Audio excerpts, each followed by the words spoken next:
वर्तमान राज्य में हालुका वर्षा लगी रही दुर्गा पूजा प्रायतः पाग अनुकूल रही हेले आगक पागरे परिवर्तन देखादेव। मंगलवार उत्तर अंडमान सागर में एक घूर्णिबलय सृष्टि होबार संभावना रही बेले बुधवार अर्थात अक्टोबर 1 बेलू उत्तर एवं संलग्न केन्द्रीय बंगोपसागर में एक लघुचाप क्षेत्र सृष्टि होबार संभावना रही। तेणु नवमी और दशमी वर्षा भिजिब बोली आंचलिक पाणीपाग विज्ञान केन्द्र पक्षर सूचना दि जाइछि।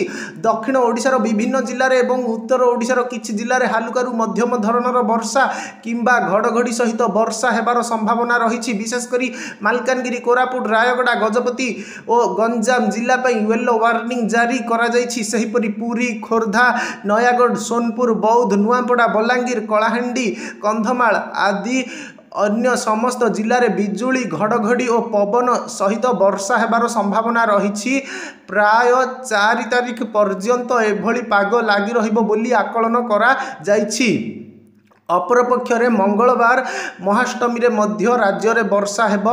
कोरापुट, नवरंगपुर, कलाहांडी, मालकानगिरी, रायगड़ा, गजपति और गंजाम जिलार किछि स्थान रे बिजुली और घड़घड़ी सहित वर्षा हेबा नै येलो वार्निंग जारी होइछि। एथिसह अन्यान्य जिलार किछि स्थान रे हालुकारु मध्यम धरणर वर्षा किंबा घड़घड़ी सहित वर्षा हेबार संभावना रही। किछि स्थान में प्रबल वर्षा सह पवनर बेग अधिक रहिबा नै आकलन करिछि पाणीपाग केन्द्र।